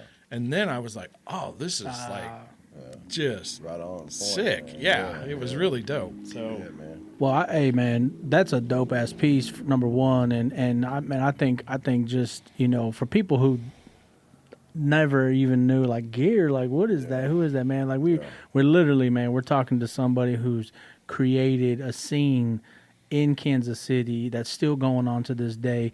I went to the Current Stadium just the other day, gear to grab. I was like, man, I need to grab me something. To rock, to wear, man. Like we're proud of KC Current. We've talked about him quite a bit on our episodes. So I got this piece, but when I was doing it, I drove through, I-70. So I-70 between Independence Avenue and was that Front Street? That wall that they built. I know. My God, man! The There's sound wall. Yeah, the sound wall. Yeah. Man, you want to talk about different styles? Oh yeah. Holy shit, man! There's like 100 different styles on that I wall. think it's really it was funny to me is right before the what is it where the draft they buffed it. Yeah. They buffed a lot of stuff in KC right before that draft, and I was like, they didn't want people to see that stuff. Yeah. But like I knew it. I was like, well, it's gonna get. Somebody wrote It's "We're gonna- all screwed" or something like Yeah, that on there. yeah, Like it's kind of funny to see it. To be honest, Yeah. I'm like, they might be right. I don't know. They might be right. Nah, that's cool, man. So talking about the city gear, man, we talk to our guests all the time about Kansas City, man, and just the changes. Right? I mean, you're born and raised here, brother, and we're born and raised here, like we said. What do you think, man? You see the city, it's growing, it's evolving. The teams are doing insane things, right? And then you got the Current thrown in the mix and many other teams, right?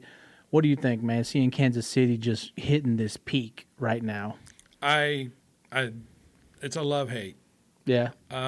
What I don't like is they're gentrifying it instead of small businesses and local type stuff. Yeah. It's becoming more and more gentrified.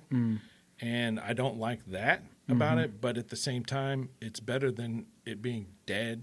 Like Right. downtown was a ghost Oh, town. my Man, we know gosh. that, yeah, It was a for sure. playground for graffiti guys for a while. But like, I like the fact that, downtown's got some, like, it's got a spirit back to it finally. Yeah. But at the same time, there's things that we're doing like other cities are doing, like the Ferris wheel. And then, people like it. That's fine. We're looking like every other city. Yeah. And Kansas City's unique. I want to keep it unique. Well, that's just our growth, right? I mean, Yeah. that's Yeah. what the people, the growth I that agree. we've had in our Yeah. city. No, I agree. There's certain monuments that need to be, I guess, put in there, man, for that, growth. Right? I mean, the thing I agree to an extent, right? Because I tell this to my kids, my family. I'm like, man, I remember back in the day, I used to be able to go to Town Topic at 8:00 at night if I was hungry for a burger and just walk in and sit at the bar, sit at the table. There'd be a homeless dude sitting at the end. I buy him food, buy myself some food, sit down and eat. Man, you can't even walk in that place or up to that place anymore without a big ass crowd, right? Like that's what Kansas City has become. You know what I mean? You gotta get there like 1 in the afternoon. Man, No, the best time to go is like 3 a.m. yeah. That's it's a show, when the man. freaks come out. It's a show, man. I was gonna say that's a different crowd, Show, man. That's a different crowd. No. Cardi B was there, man. Cardi B was there. I mean, when she came, man. Yeah, yeah. No, yeah. that's what I'm talking about. I don't mind that it's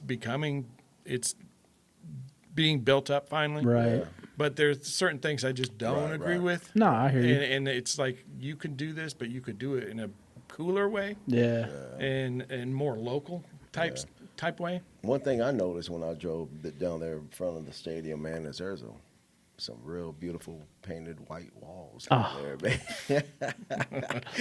You know, He's probably like, I saw those as soon as they put them up. man. I mean, just you know, and I'm hoping that they give. I'm sure it should have been already in the works. It should have already been done. Something should have been there. You know. Well, I would like for them to give us these bridges. All these underpass bridges and stuff, like you know, the ones that are over in the Northeast, the one that keeps getting eats the trucks all the time. Man. Yeah. Like, give us those walls as permission Put walls. a truck dying on that thing. And I brought it up. When we had Isaac and Rodrigo on. Man, you know, I brought up Chicano Park, you know, in San Diego. You know, and that's been a monumental. And it's all bridge. It's all it's all artwork down there. I mean, I was in San Antonio last year, and we went to go eat at this little like brewery / taco place, real cool spot right near an overpass. The whole under the bridge, the columns, everything, beautiful art.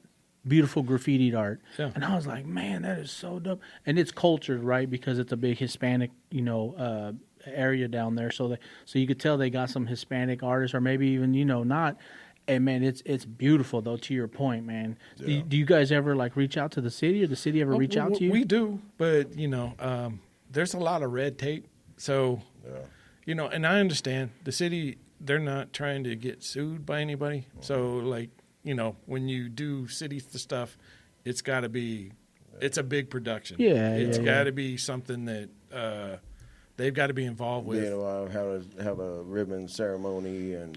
Well, not even a ribbon ceremony, but they got to make sure it's safe. Yeah. And say like somebody is down there painting and falls. Yeah. Man.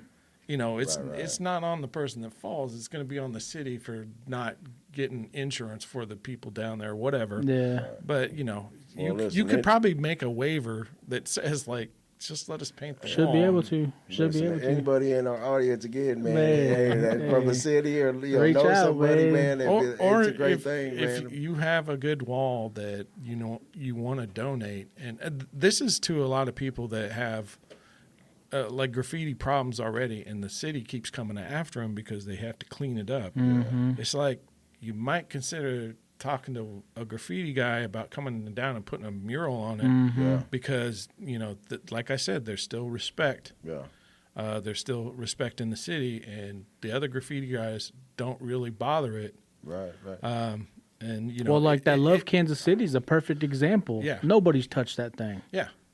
And it's just that kind of respect that happens. Right. And, you know, you might get a tag on it or whatever, but, you know, we could put a new mural up. We could come back and do, because we're always looking to do something new. Yeah. So, again, you know, hey, audience members, man, business owners, if that's something you want to do, reach out, Garrett. And they could just donate the wall, and you can come and do it, right? Yeah. And, you know, I'm not saying this is going to be like, if like 100 million people start hitting us up, it's like, oh, we can only get so many. Oh, yeah. But, you know, it's something that if it's a great wall, then, yeah, it's something that we would come back to and turn over. And you would have, like, cool murals on it all the time. It wouldn't just be the one.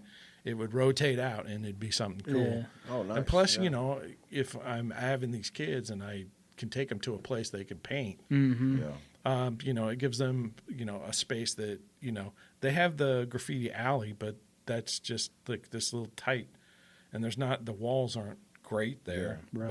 But you know, it's a place they can come and And paint. that's a great thing too. If you do that, you're going to be involving the children, the kids that are learning, right? Is that what you said? So that'll be something for them to even be more proud of. Like, oh, I helped with that. You know, help with that piece with whatever business it would But be. they also have to understand it's graffiti and it's going to change. Yeah. Like Yeah. it's not going to be up forever. Right. And that's the thing that I think, you know, we as graffiti writers get used to. Like it was Yeah. like, how can you like not be mad about like your stuff getting trashed or somebody going over? I was like, you know how many times we've come back the next day and it's gone, or it's just trashed already? It's like, yeah. But we got a photo of it before Yeah, they take as it away. long as I got the photo, I'm good. Hey, Gary, is there a difference? What's the difference, man, between a mural, you know, a painting, the graffiti, and or I don't know, just regular painting? So there's like street art, there's mural art, and then there's graffiti. Now, graffiti is mainly like lettering or like the graffiti style characters. Like Scribe is definitely like in that graffiti style character. You know, that's what he does. Yeah. And he's also starting to do letters now. I don't know if you've seen these letters, but they're just beyond sick. We're going to get Scribe on here to talk about his stuff. But yeah, so there's anything you see like that. It's graffiti basically is lettering style, and we call it style writing. So, or graffiti writing. Then you have like street art. Street art is like the Banksy type stuff, stencil work, Right. that stuff. Even though you know you'll see some graffiti stuff like with that With it, right, in the yeah. background or Incorporate it. whatever, Right, incorporate it.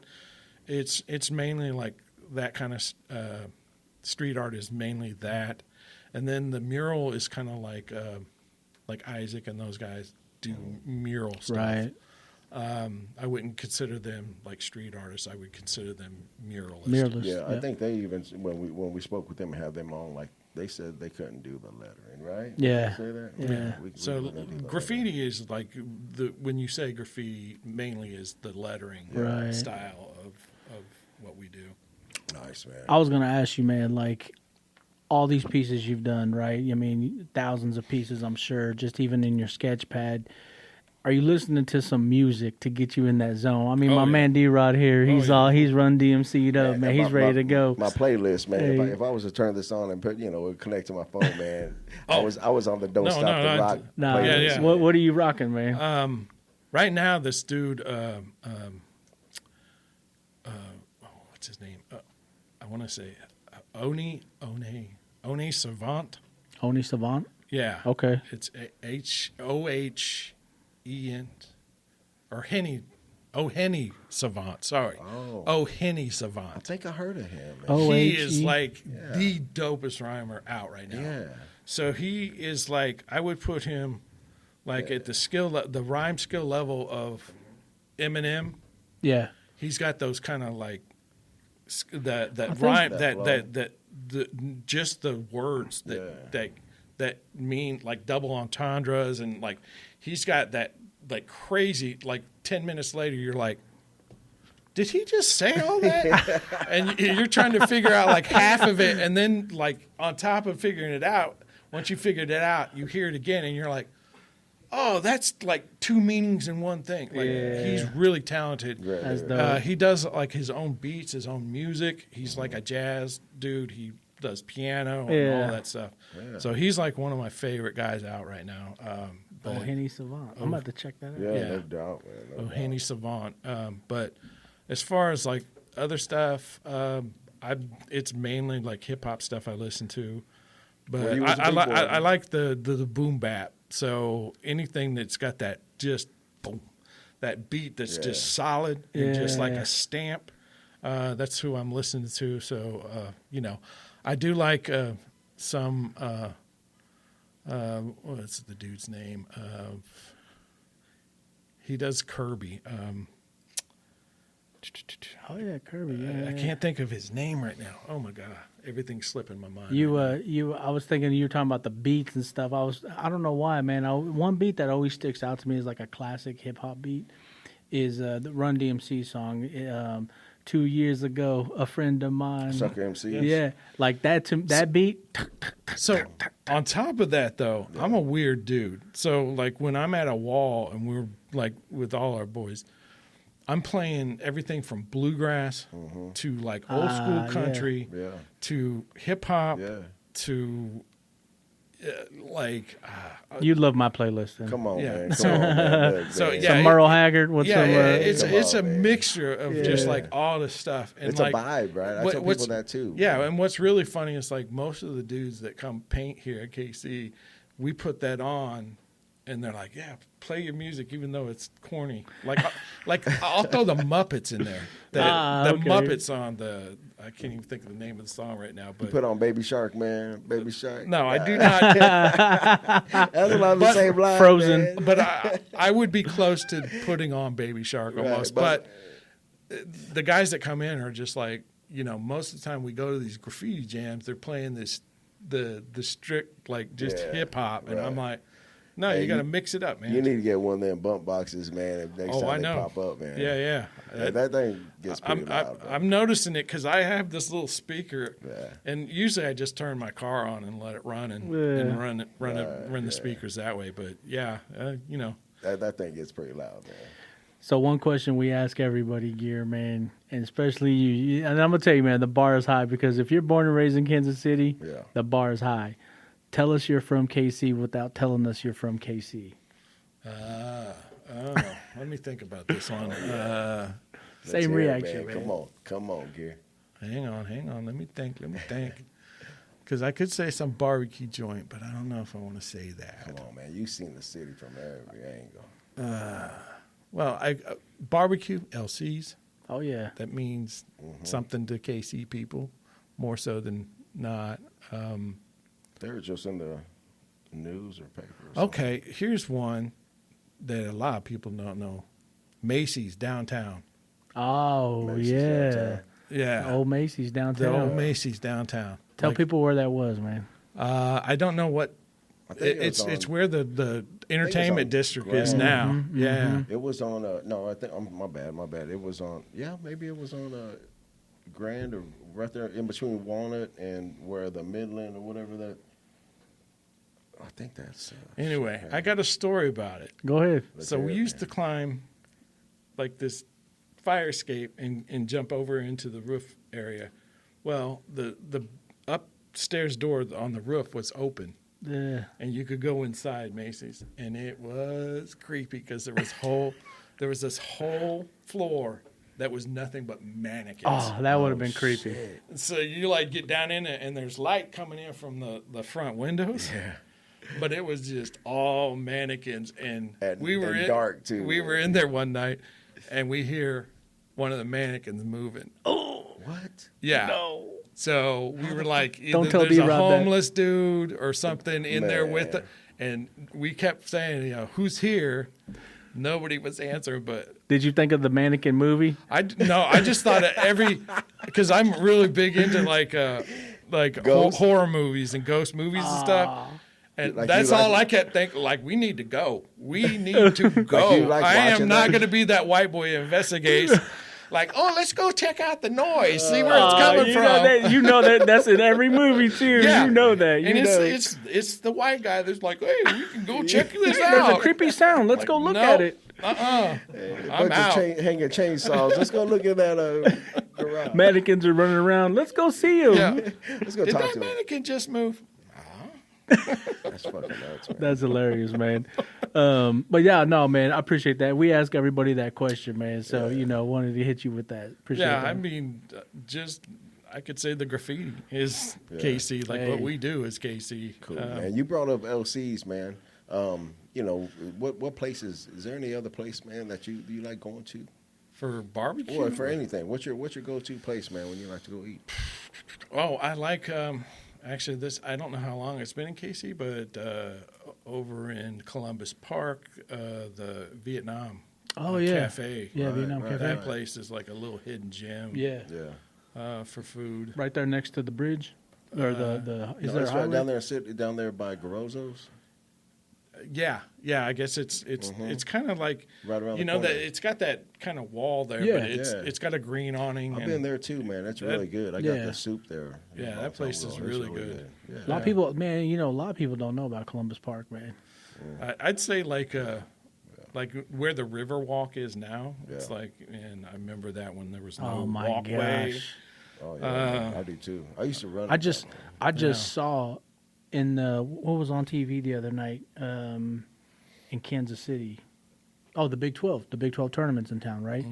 So I didn't watch any of it really, but I was happened to look up what the TV was going on, and they showed a view from the river looking south, Nice. and my wife's like, "Where's that at?" I'm like, "That's on the north side of the city." Like, man, Yeah. you never seen views from that angle. No. Always No, from you the don't. from the Probably a west, from the drone. south, right, the east side. Yeah, was it a drone? Probably It was a Yeah, drone, for sure. I tell you something I know of that a lot of people in KC don't know of. There's the old train bridge that if you go down in the bottoms, go all the way to the end. Yep, There's like UPS is down one like down the way here, but Yeah. if you go straight, yep.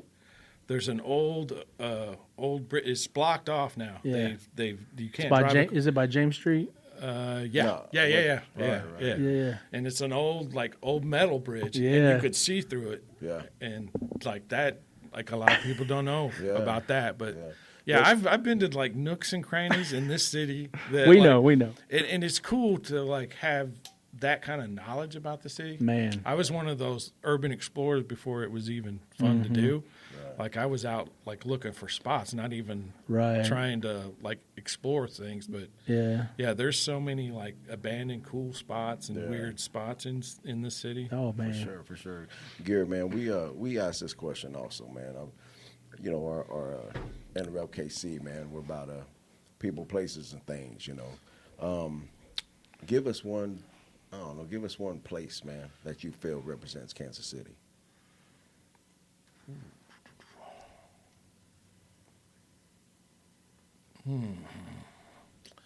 That's a good one too.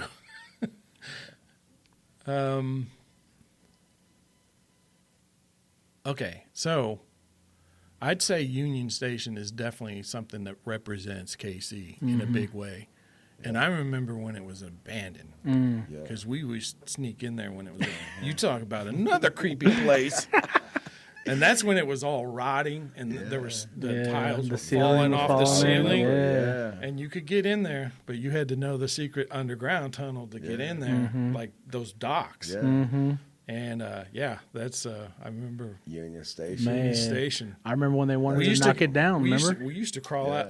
Oh, We yeah. used to go all the way up to the roof. There was a hatch that you could get out onto the roof when it was abandoned. Yeah. And then we used to go sit up on that. So that's good, that's man. and you could see all of downtown. Yeah. It was cool. Yeah, man. Yeah. Is that's there cool. any shout outs, man, you want to give while you're on here with us, man? Oh man. Man, I know you got probably a ton Everybody, of man. names, man. Yeah, like probably every rider in Kansas City right now. Like I'm seeing everybody. And there's too many to name. Yeah. And like my brain is like I can't remember Nah, things as yeah, much now. yeah. I mean, you named a lot already, man. But for sure. like I don't know. There's just Your involvement, man, is beyond. Yeah. So it would be like most of the riders in KC and the people that are still like, still out there doing the hip hop thing, Right. and they've been doing it for years and they're still doing it, Yeah. because of the love. Yeah. And it's like a lot of the people in KC, and I tell you one thing, the question you asked, and now I'm starting to think about stuff. I'd say like one of saying KC is hospitality. That's one of the things I think KC is really good about, is like we got that Southern and Midwest hospitality. Right. yeah, for sure. Because people come here and they're like, man, they ain't like this on like the West Coast and the No. East Coast. Yeah. They walk right don't- over you. Yeah, you don't get that here. And Yeah. it's like, Yeah. For sure, man. Well, that's like the second or third time we've heard that on Yeah, here, man, D-Rod. At least. Well, listen, man, I just want to say on behalf of D-Rod and I Interrupt KC, man, really appreciate your time today, man. I mean, that's the whole thing about Interrupt KC is getting out, telling people's story, because you cannot talk about Kansas City without meeting the people, you're a part of Kansas City, man. You're a big part of Kansas City, particularly for people like us, man, because we came up in that hip hop era. Yeah. We love graffiti. You know what I'm saying? And your influence, man, it influenced me at a young age. It influenced D-Rod. Oh yeah, I did. You know, he saw your sketchbook and he was like, "Damn, I need to retire." Man, we connected, you know, way Yeah. long ago, man, and without even knowing it. Yeah. I mean, that's some shit, man, right? Yeah, but yeah, man, appreciate you, man. Is there anything you want to say before we head No, out? I here? appreciate you guys. I'm glad you guys are doing this because of that same fact. It's like, you know, this is the thing I've been trying to do with graffiti now. It's like, Right. why I'm not trying to be out there like, you know, charging people to do it or whatever. Like, you know, I want the education. I want that history Yeah. to be passed on. And like these kids now, they're not getting it. Yeah. And there's a lot of our generation that kind of was like, oh, forget these guys Yeah. because of the attitude. But like, you know, you got to do it. You Yeah. got to pass that history on it. If not, you know, you're going to lose the history. For sure, man. For so- sure. Right on. Yeah, man. I just want to second that, man. JL, man. Garrett, Yes, sir. thank you so much, man. It means a lot to me, man. It means a lot to me. You know, a huge fan, obviously, of graffiti, Yes, sir. man. That did my part back in the day or whatever, and to meet you, to have you on here, man. Thank you very much. Yeah, Oh, man. I for your appreciate time, it. I man. appreciate you having me on. Yeah, thank you, sir. So with that, Enterrupt KC, people, places, and things. Like, subscribe, follow, share. We got to get this story out. Yep. Thank you, Gear. Get his merch, man. Get Everybody the who gear. wants it, look for him on social media. Yep. And And I will have website up soon. Yes, The sir. website will be up, man. All right. And we'll put it on there, man. All right. Thank you, everybody. Peace.